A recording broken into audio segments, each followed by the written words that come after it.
Hello champs, how are you? Champs, आज हम 10th standard का मैथ्स 2 चैप्टर नंबर 3 सर्कल करने वाले हैं। अभी तक आई होप आपको सब लोगों को सेकेंड चैप्टर भी अच्छे समझ में आ गया होगा, लेकिन प्रैक्टिस जब तक नहीं करेंगे चैम्स नहीं आएगा। सेकेंड चैप्टर में हमने क्या क्या देखा एक बार देख लीजिएगा। फर्स्ट चैप्टर में क्या किया है, जब आप करते रहेंगे थियोरम्स जो है एक बुक में लिखते रहेंगे तो आपको आसानी से याद होता रहेगा, और जब तक प्रैक्टिस नहीं करेंगे नहीं आएगा। सिर्फ मैं मेंटर हूँ, आपको गाइड कर सकती हूँ कैसे करना है, लेकिन आपको जाना तो खुद ही है वहाँ तक ना। तो आज हम सर्कल करने वाले हैं। हम लोग क्या क्या पढ़ने वाले हैं इसमें? फर्स्ट है circles passing through 1 and 2 3 points, ठीक है, ये पहले देखेंगे। सेकेंड और टेंजेंट क्या होता है? सर्कल टचिंग ईच अदर, है ना। Arc of a circle, inscribed angles and interpreted arcs, cyclic quadrilateral, second tangent angle theorem and theorem of intersecting chords, theorem of intersecting chords, ये हम देखने वाले हैं, ठीक है, इस चैप्टर में। लेकिन ये चैप्टर जो है ना बहुत इंपॉर्टेंट है और बहुत मज़ेदार भी है चैम्स। तो ये सब देखने से पहले थोड़ा सा हम रिकॉल कर लेंगे और इसको अच्छे से पहले समझा दूंगी सारे थियोरम्स वगैरह, ताकि आपको करने में आसानी रहे। चैम्स इंट्रोडक्शन थोड़ा सा लेंदी हो सकता है, थियोरम्स इसके बड़े हो सकते हैं, कि एक्टिविटी पार्ट है और एक्टिविटी पार्ट में बहुत ज़्यादा जो है एग्ज़ाम टाइम में एक्टिविटी पार्ट में से भी पूछा जाता है क्वेश्चंस, ठीक है ना। तो शुरू करते हैं हम लोग। अब रिकॉल पहले कर लेते हैं क्या क्या हमने पढ़ा है आज तक। पहले इसको रीड कर लेते हैं। You are familiar with the concept regarding circles like center, radius, diameter, chord, interior and exterior of a circle. Also recall the meanings of congruent circle, concentric circles and intersecting circles. ठीक है ना चैम्स, ये हमने पहले पढ़ चुका है। Circles के कंसेप्ट क्या क्या होते हैं, सेंटर क्या होता है। तो देखिए ये सर्कल है, इसके अंदर एक जो ये सर्कल है ना लाइन, इसके अंदर जो है ये एक पॉइंट है जहाँ से सर्कल स्टार्ट होता है। यहाँ हम कैसे बनाते हैं? कंपास के थ्रू। तो पॉइंट यहाँ पे रखते हैं, पेंसिल हम यहाँ पे रखते हैं, पेंसिल से पूरा राउंड कर लेते हैं। This is the centre of the circle. Okay, what is radius? तो रेडियस, ये जो सर्कल है इससे कोई भी एक लाइन, स्ट्रेट लाइन जाके सर्कल के एक पॉइंट पे टच करती है, दैट इज़ रेडियस, ठीक है। फिर डायमीटर, तो दो रेडियस मिलके डायमीटर बनते हैं। अब देखिए दो रेडियस यानी इधर से इधर ये डायमीटर नहीं होगा, इसको स्ट्रेट लेके जाएंगे, इधर से इधर स्ट्रेट, तो ये हो गया डायमीटर। यानी एक डायमीटर जो होता है ना 2 रेडियस के बराबर होता है, ठीक है ना। ये तो पता है ना हमको, मैं तो सिर्फ ये बता रही हूँ आपको ताकि आपके लिए ईजी रहे, ठीक है ना, याद हो जाए, रिकॉल हो जाए। उसने भी रिकॉल किया है हम लोगों को। अब देखिए कॉर्ड क्या होता है? डायमीटर भी एक कॉर्ड है, यानी जो सर्कल है उसके एक पॉइंट से दूसरे पॉइंट पे एक स्ट्रेट लाइन जाती है, उसको कॉर्ड कहते हैं। इतनी भी हो सकती है, वो इधर से लेके कोई भी, है ना, ऑल आर द कॉर्ड्स। और डायमीटर सबसे बड़ा कॉर्ड होता है, ठीक है। Diameter is a chord but all the chords are not diameter. ये समझ में आ गया आपके? डायमीटर एक कॉर्ड होता है, लेकिन हर कॉर्ड एक डायमीटर नहीं हो सकता, ठीक है चैम्स, ये हो गया समझ में। अब interior exterior of a circles, ये भी हमने देख चुके हैं, इंटीरियर में क्या होता है, एक्सटीरियर में क्या होता है। हमने मीनिंग ऑफ कॉन्ग्रुएंट सर्कल भी देखा है, कॉन्सेंट्रिक सर्कल भी देखा है, इंटरसेक्टिंग सर्कल भी देखा है। अब देखिए ये जो है ये दोनों कॉन्ग्रुएंट सर्कल है, क्योंकि एक जैसे दिख रहे हैं ना हम लोगों को। These are the congruent circles, okay. Concentric circle वो क्या होता है? दो सर्कल्स है, कितने भी सर्कल्स हो, लेकिन सबके एक ही सेंटर हो। अब ये एक सेंटर लेके मैंने थोड़ा सा गैप रख के एक सर्कल बना दिया, इसी पॉइंट पे रख के थोड़ा बड़ा करके इसको ये सर्कल बना दिया, तो ये दो है कॉन्सेंट्रिक सर्कल हैं, ठीक है, जिसके सेंटर एक ही होता है। फिर इंटरसेक्टिंग सर्कल्स, यानी ये जो आपस में एक दूसरे को इंटरसेक्ट कर रहे हैं ना, दोनों एक दूसरे को काट रहे हैं, इसको इंटरसेक्टिंग सर्कल कहते हैं चैम्स। तो कॉन्ग्रुएंट सर्कल क्या होता है, कॉन्सेंट्रिक सर्कल क्या होता है, इंटरसेक्टिंग सर्कल क्या होता है, ये आपके समझ में आ गया होगा, ठीक है। अब देखिए यहाँ पे एक्टिविटीज़ दी हुई है। Recall the properties of chord studied in previous standard and perform the activity below. हमको एक्टिविटी दी गई है, एक्टिविटी में से क्वेश्चंस आते हैं चैम्स। तो हम लोग शुरू करते हैं फर्स्ट एक्टिविटी। फर्स्ट एक्टिविटी हमको डी है, एक ये फिगर दिया है, सर्कल है, सर्कल पे जिसका सेंटर है सी, ठीक है, एक कॉर्ड है डी ई और परपेंडिकुलर एक कॉर्ड आया है सी एफ। चैम्स जब सी एफ परपेंडिकुलर आया तो ये डी ई को बाइसेक्ट करता है, ये तो हमको पता है ना। देखिए क्वेश्चन क्या दिया है, एक्टिविटी पार्ट क्या दिया है, in the adjoining figure segment D E is a chord of a circle with centre C, segment C F is perpendicular on segment D E. देखिए सी एफ परपेंडिकुलर है D E पे। If diameter of a circle is 20, diameter of a circle is 20, यानी radius कितना हो जाएगा, diameter 20 है तो radius हो जाएगा 10। जैसे अभी मैंने बताया था कि हाफ होता है तो रेडियस हो जाएगा 10, ठीक है चैम्प्स। और डी ई है हमारा 16, हमको ये पूरा दिया है 16 का, तो आपको सी एफ फाइंड आउट करना है चैम्प्स। उसके बाद में ये भी कहा है, नीचे देखिए, और recall and write theorems of and properties which are useful to find the solution of the above problem। ये प्रॉब्लम सॉल्व करने के लिए आपको कौन कौन से थियोरम्स की ज़रूरत पड़ेगी वो देख लीजिए। आपको 3 थियोरम्स लेने हैं उसको, ठीक है चैम्प्स। तो using this property solve the above problem, आपको कौन कौन सी प्रॉपर्टीज़ लेके, तो हम पहले सॉल्व करते हैं, फिर उसके बाद में ये कौन कौन से हमने प्रॉपर्टीज़ यूज़ की है वो देखते हैं, ठीक है। चलिए चैम्प्स देखिए, ये एक्टिविटी 1 है जो अभी आपको बताया था, ये मैंने फिगर ड्रॉ कर ली है। इसमें हमको क्या बोला है उसने, सी एफ, सी जो है सेंटर है, सी एफ जो है परपेंडिकुलर सेगमेंट डी ई पे, डायमीटर हमारा सर्कल का 20 है, ठीक है ना। तो रेडियस कितना हो जाएगा उसका, क्योंकि रेडियस से ही फाइंड आउट होता है हमेशा टाइम, तो रेडियस हो जाएगा 10। तो पहले रेडियस बना लेते हैं, और हमको दिया है डी ई जो है वो 16 है, तो पहले रेडियस बना लेते हैं। फिगर बना दिया है मैंने, देखिए ये कंस्ट्रक्शन है, तो इसको थोड़ा सा ब्रोकन लाइन बनाते हैं, ठीक है ना। तो यहाँ पे जो है डी ई जो है वो आपके पास 16 है, तो ये टोटल है 16 सेंटीमीटर का, ठीक है। और ये दिया है, अभी पहले कैसे करेंगे लिख लेते हैं। गिवन है in the adjoining figure segment D is a chord of a circle with centre C, C F perpendicular segment DE, if diameter of the circle is 20 cm, DE is 16। आपको फाइंड क्या करना है, CF, तो वो लिख लिया। अब solution लिख के इसमें पूरा सा वापस से गिवन में लिख देते हैं। In the given circle diameter कितना है आपका 20 centimetre, therefore radius is equal to D/2, ठीक है।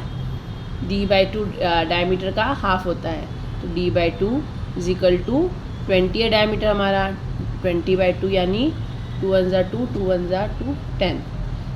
आपका ये कितना आ गया, रेडियस आ गया 10 सेंटीमीटर। हमारा रेडियस कौन सा है यहाँ पे, ये सी डी, ठीक है ना चैम। सी डी जो है ये रेडियस है 10 सेंटीमीटर, तो यहाँ पे लिख लिया 10 सेंटीमीटर, ठीक है। अभी यहाँ देख लीजिए, डी ई हमारे पास दिया है 16 सेंटीमीटर का, तो जब ये बाइसेक्ट करता है यानी आधा आधा कर देता है, तो 16 का हाफ कितना हो जाएगा, तो डी एफ जो हमारा है डी एफ हो जाएगा 8, 16 का हाफ 8, ठीक है। और ये 90 का होता है क्योंकि परपेंडिकुलर है, 90 का हो गया, तो 90 के सामने क्या होता है हमारा, हम लोग हाइपोटेनियस लेके पाइथागोरस थ्योरम लेकर हाइपोटेनियस ये हो गया, तो हम ये फाइंड आउट कर सकते हैं। हमको सी एफ फाइंड आउट करना है ना, तो हम ये फाइंड आउट कर सकते हैं। तो इसको कैसे लिखेंगे, देखिए, the perpendicular drawn from the centre to the chord bisect the chord, ठीक है। Therefore D F is equal to, ये डी एफ और ई एफ हाफ हाफ हो जाएगा ना, डी एफ भी और ई एफ भी हाफ है डी ई का, डी एफ भी हाफ है और एफ ई भी हाफ है, हाफ हाफ हो गया किसके, तो डी ई के। यहाँ पे लिख लेते हैं, देखिए D F is equal to E F is equal to half of D E, D F and E F है हाफ ऑफ डी ई का। तो डी ई कितना है हमारे पास 16, तो 2 1 2 2 8 16, तो डी ई और ई एफ कितना आ गया आपके पास 8 सेंटीमीटर का, ठीक है चैम्प्स, कितना आ गया समझ में। अब देखिए, it is given that C F is perpendicular D E, हमारे पास दिया हुआ है, तो राइट एंगल ट्रायंगल हो गया सी डी एफ। कौन सा एंगल, देखिए ये वाला सी ई एफ, इसको लिखना है सी एफ डी, ये राइट एंगल ट्रायंगल, ठीक है ना। ट्रायंगल तो कोई भी नाम लिख सकते हैं, C D F, C F D, लेकिन राइट एंगल के लिए एफ ही लिखना है आपको। तो ये देखिए मैंने यहाँ पे लिख दिया, in right angle triangle C D F C F D is equal to 90 degree का है। फ्रॉम पाइथागोरस हमको सी डी क्या है हमारे पास, सी डी है tan जो हाइपोटेनियस है, is equal to C F square plus D F square जो बचे हुए हैं उनका लिख दिया। सी डी हमारे पास tan है, tan का स्क्वायर होता है, पहले ही लिख लेते tan का square, C F find out करना है, डी एफ का है 8 स्क्वायर, ठीक है। तो ये 100 हो गया। एक लाइन और लिख लेनी चाहिए थी, 100 is equal to C F square plus 64, therefore C F square is equal to 100, क्योंकि 10 का स्क्वायर 100 होता है, 8 का स्क्वायर 64 होता है। 100 माइनस 64 कितना हो जाता है चैम्स, सी एफ स्क्वायर हो गया 36।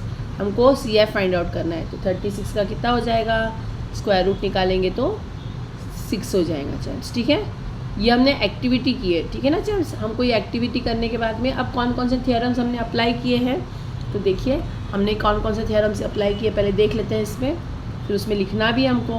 तो पहले देखिए, the perpendicular drawn from the centre of the chord bisects the chord, ठीक है। ये तो हमको दिया है ना, ये हमको दिया हुआ है, तो इसी को कंप्लीट कर लेना है, ये कर लेना है।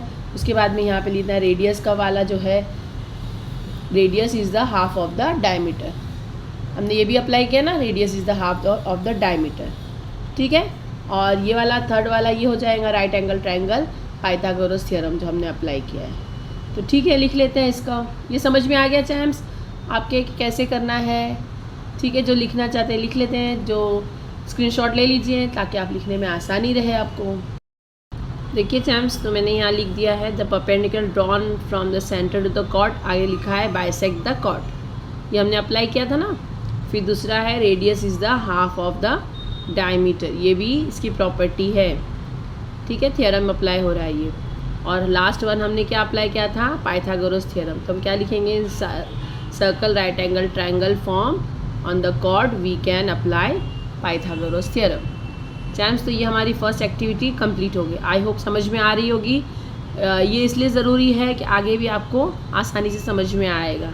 जब हम एक्टिविटी पार्ट करा लेते हैं तो आगे भी आपको आसानी से समझ में आता है। तो प्रॉब्लम सेट स्टार्ट करने से पहले, प्रैक्टिस सेट स्टार्ट करने से पहले ये एक्टिविटीज़ कर लेते हैं ताकि आपको इजीली हो जाए, आराम से समझेंगे ताकि आगे करने में आपको परेशानी ना हो। चैम, सेकेंड एक्टिविटी है, in the adjoining figure segment Q R is a chord of the circle with centre O, P is the mid point of the chord Q R, if QR is equal to 24, OP is equal to 10, find the radius of the circle। Same है चैम्स, कोई difference नहीं है, लेकिन फिर भी एक बहुत thoroughly जल्दी से कर लेते हैं। आपको एक सर्कल दिया हुआ है जिसका सेंटर है O और मिड पॉइंट है chord mid point of P is the chord mid point of the chord, ठीक है। यानी ये दोनों को हाफ करता है। उसमें बताया था परपेंडिकुलर है, तो आपने खुद से बताया था कि ये परपेंडिकुलर है तो बाइसेक्ट कर रहा है। अब इसमें आपको मिड पॉइंट दे दिया है, ठीक है ना। अब क्यू आर आपको 24 दिया है, ओ पी आपको 10 दिया है, तो आपको रेडियस फाइंड आउट करना है। लास्ट वाले में क्या दिया था आपको, रेडियस डायमीटर दिया था, आपने रेडियस फाइंड आउट करके ये निकाला था, आपको डिस्टेंस बताना था। अब ये डिस्टेंस बताया है, ये वाला बता दिया है, आपको ये फाइंड आउट करना है। तो सेम थियरम्स रख के हम सॉल्व कर सकते हैं चैप्स। तो ठीक है, चलते हैं सॉल्व कर लेते हैं। चैम्स, देखिए मैंने डायग्राम ड्रॉ कर लिया है, इसमें दिया भी है एक्टिविटी पार्ट करके, गिवन दे दिया। गिवन है segment Q R is a chord of the circle with centre O, P is the mid point of the chord of Q R का मिड पॉइंट है पी। क्यू आर अगर 24 है, ये पूरा 24 है, ठीक है, 24 है, और ओ पी जो है वो 10 है, तो आपको रेडियस फाइंड आउट करना है। तो इसका जो करस्पॉन्डिंग रेडियस रहेगा वही फाइंड आउट कर सकते हैं ना, क्योंकि हम अगर यहाँ पे बनाएंगे तो नहीं फाइंड आउट कर सकते, हमको इधर ही बनाना है। तो हम स्टार्ट करते हैं। देखिए मैंने एक रेडियस ब्रोकन लाइन से बना देती हूँ यहाँ पे, ये ब्रोकन लाइन से रेडियस बन गया, ठीक है ना चैम्स। अब आपको यही ऐसे रख के आपको OP दिया है, QR दिया है और आपको OQ फाइंड आउट करना है। तो ठीक है, चलिए find the radius of the circle, ये लिख दिया मैंने। यहाँ से सॉल्यूशन करते हैं। देखिए P is the mid point of the segment भी लिख सकते हैं आप और कॉर्ड भी लिख सकते हैं। P is the mid point और ऑफ सेगमेंट और chord QR। Therefore QP is equal to PR is equal to half of QR। हमको QP या PR दोनों में से ये हाफ ऑफ करना है, तो ये दोनों आधा है QR के ना, QP आधा होगा QR का क्योंकि बाइसेक्ट करता है। तो अगर ये 24 है तो कितना हो जाएगा, QP हाफ हो गया तो 12। इतना समझ में आ रहा चैम्स? चलिए देखिए कैसे लिखना है इसको। QP is equal to PR is equal to half of QR, है ना। तो QP is equal to PR is equal to half of 24, यानी 2 1 ज़ा 2, 2 1 ज़ा 2, 2 2 ज़ा 4। तो कितना हो गया चैम्स? PR और QP और PR कितना हो गया? 12, क्योंकि बाइसेक्ट करता है, ये हाफ हाफ हो गए। अब देखिए a line drawn from the centre to the chord is perpendicular to bisector of the chord. जो हमने पहली प्रॉपर्टी लिया था वही ले लिया। A line drawn from the centre to the chord is perpendicular bisector of the chord. देखिए ये कॉर्ड पे बाइसेक्ट किया है, हमको पहले से ऑलरेडी दिया हुआ है, तो ये हाफ कर देता है, इसलिए हमने ये आधा आधा कर दिया ना, 12 12 कर दिए, ये दोनों 12 12। ठीक है, अब देखिए ये परपेंडिकुलर है तो ये 90 का एंगल बना रहा है। आगे अब लिखना है उसमें 90 का एंगल बना रहा है। उसके सामने वाला हाइपोटेनियस हो गया, हाइपोटेनियस है हमारा रेडियस है और रेडियस से हमको फाइंड आउट करना है। तो हम फाइंड आउट कर सकते हैं ना, कैसे कर सकते हैं? ये 12 है, ये 10 है, ये 90 का है, तो क्या थ्योरम अप्लाई किया जाएगा? Pythagoras theorem. ठीक है, यहाँ पे लिख देते हैं, देख लीजिए पहले। इन राइट एंगल ट्रायंगल कौन सा है? OPQ। OPQ जो है वो 90 का है। ठीक है, therefore in Pythagoras theorem OQ square is equal to OP square plus PQ square. ठीक है चैम्स, करके कर देख लेते हैं। यहाँ लिख लिया right angle triangle OPQ is equal, OPQ is a right angle triangle where angle OPQ is equal to 90 degree का है। ठीक है, फ्रॉम पाइथागोरस theorem OQ square is equal to OP square plus PQ स्क्वायर। अभी मैंने उसमें बताया था आपको, OP है आपके पास 10, PQ है 12, तो 10 10 ज़ा 100 होता है, 12 12 ज़ा 144 होता है, दोनों को प्लस कर दे तो 244 होता है चैम्स। ठीक है ना, अब ये परफेक्ट स्क्वायर किसी का भी नहीं है, तो अब क्या करेंगे हम? देखिए चैम्स, ये परफेक्ट स्क्वायर नहीं है, तो ऐसे लेके देख लेते हैं। 2 1 ज़ा 2, 2 2 ज़ा 4, 2 2 ज़ा 4, अगेन 2 से जा सकता है 2, 2 6 ज़ा 12, 2 1 ज़ा 2। अब 61 जो है प्राइम नंबर है, ठीक है ना, तो किसी के टेबल में नहीं जाता, तो ये 61 1 ज़ा 61। अब ये 2 2 ज़ा 4 है, तो देखिए यहाँ पे लिख दिया 4 इंटू 61, 4 का स्क्वायर बाहर आ गया 2, 2 स्क्वायर रूट 61। तो OQ कितना आ गया आपका? देखिए 2 रूट 61, ये आपका OQ आ गया। यही आपका रेडियस भी है, ये आप आराम से फाइंड आउट कर लिया आपने। देयरफॉर ये आ गया। अब थ्योरम कौन कौन से अप्लाई किए हमने? तो वही वापस से, जैसे the line drawn from the centre to the chord is perpendicular bisector of the chord. फिर राइट एंगल ट्रायंगल है, रेडियस का जो हमने लिया था, ये देखिए P is the mid point of the chord, ये वाला ले सकते हैं, और पाइथागोरस वाला ले सकते हैं, है ना, जो हमने पाइथागोरस अप्लाई किया था वो है लाइन ड्रॉन द फुल, ये वाला ले लिया हमने। और थर्ड वाला कौन सा लेंगे चैम्स? थर्ड वाला ले लेंगे राइट एंगल ट्रायंगल का जो है ये बना रहा है हाइपोटेनियस वाला, तो लेके लिख लेते। देखिए कैसे लिखा है।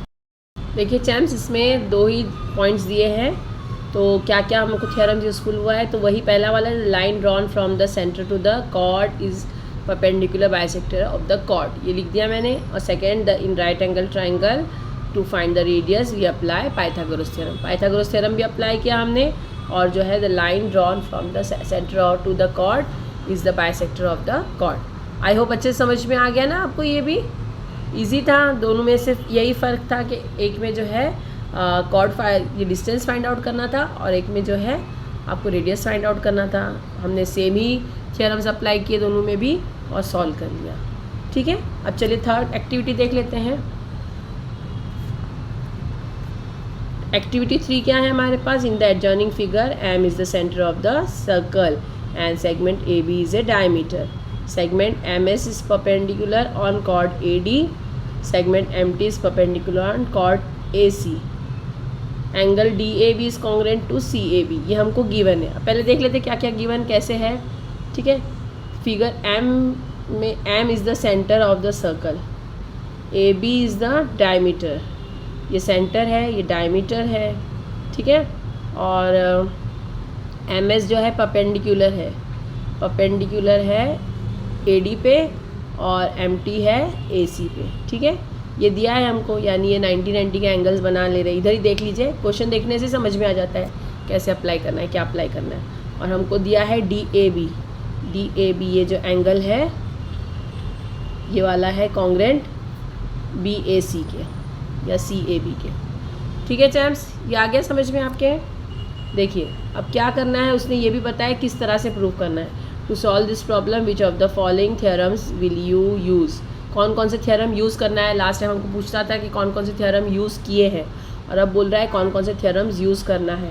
The chord which are equidistance from the centre are equal in the length. ये वाला आपको थियोरम यूज़ करना है.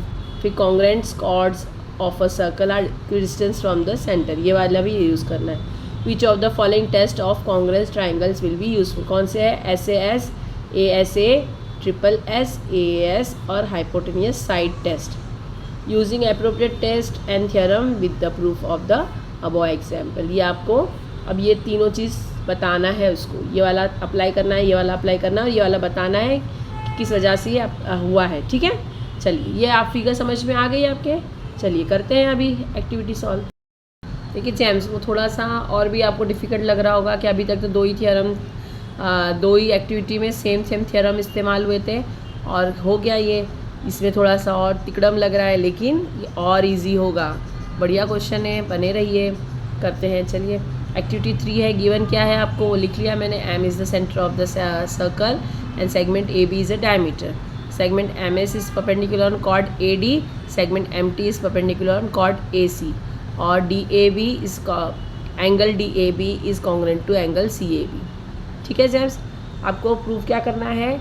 Chord AB and chord AC, sorry AD and AC, ये AD है. हाँ champs, AD and AC are the congruent. ठीक है जेम्स, तो लिख लेना है प्रूफ क्या करना है और हम प्रूफ क्या करेंगे. ठीक है, चलिए अब देखिए पहले ट्राइंगल देख लेते हैं. ये ट्राइंगल देखिए दिया है.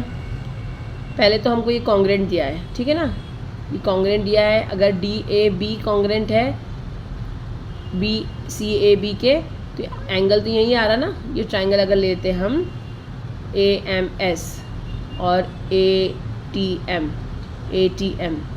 और AMS, तो दोनों में जो है यही एंगल आ रहा है. DAB वाला, A वाला, दोनों भी कॉन्ग्रुएंट है ना.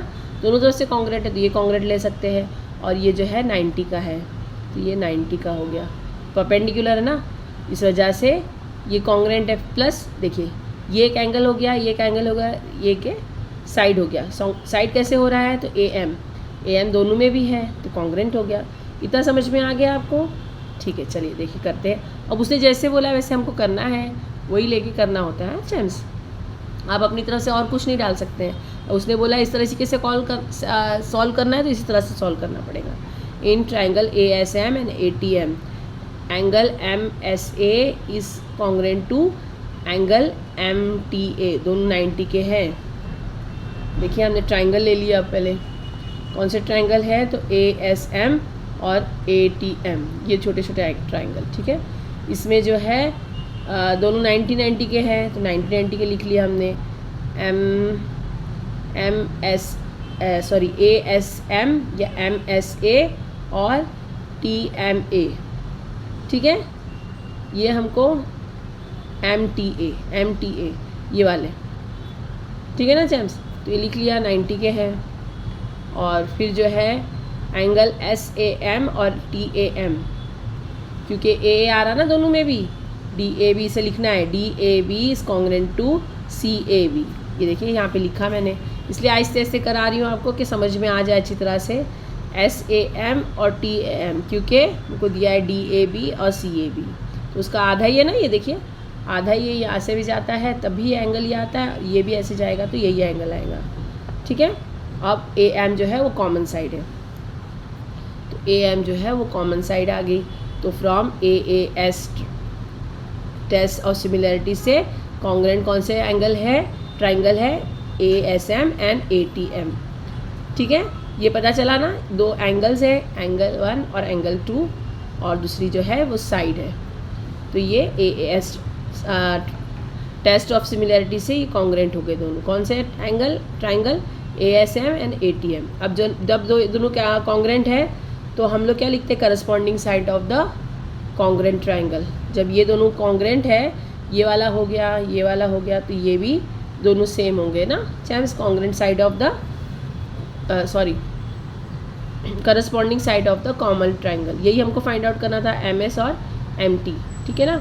तो chord, therefore chord which are equidistance from the centre are of equal length, therefore AD is congruent to angle segment AD is congruent to segment AC। ये AD जो है ये AC के बराबर है, बराबर है, आ गया समझ में। ये और भी इजी था ना चैम्स, तो ये हमने एक्टिविटी पार्ट पूरा कर दिया ये वाला। अब जो है नेक्स्ट जो है वो थोड़ा सा दिखा देती हूँ मैं आपको, लेकिन यहीं पे स्टॉप करेंगे ताकि आप ये अच्छे से समझ लें, तो एग्ज़ाम्स में आसानी रहेगी, यहाँ तक कि हमको अभी प्रैक्टिस सेट करने में भी आसानी रहेगी।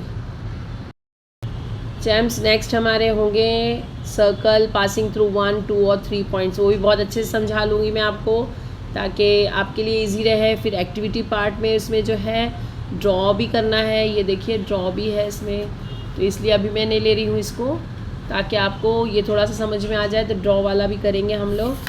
फिर नेक्स्ट है सेकेंड और टेंजेंट पार्ट कैसे होते हैं वो देखना है आपको, ठीक है ना। तो ये अगर थ्योरम्स अच्छे से समझ में आ गए ना तो करने में आसानी रहेगी, वरना जब प्रॉब्लम सेट कराएंगे या प्रैक्टिस सेट कराएंगे उस वक्त अगर थ्योरम समझाते ना तो फिर प्रॉब्लम होती, बहुत बड़े बड़े वीडियो हो जाते, आप बोर होने लगते, ठीक है चैम्स। तो अभी नेक्स्ट वीडियो में मिलते हैं, तब तक प्रैक्टिस करते रहिए। अगर आपको ये समझ में आया हो, यूज़फुल लग रहा हो, प्लीज़ लाइक एंड शेयर करना ना भूलिए। सब्सक्राइब नहीं किया तो सब्सक्राइब कर दीजिए, अपने दोस्तों में शेयर करिए ताकि वो भी सब्सक्राइब कर सके, अच्छे वीडियो उनको भी मिल सके। सब्सक्राइब करने पे आपको जो है आने वाले वीडियोस फ़ौरन मिल जाती है, ठीक है चैम्स। तो मिलते हैं नेक्स्ट वीडियो में, तब तक प्रैक्टिस करते रहिए, बाय।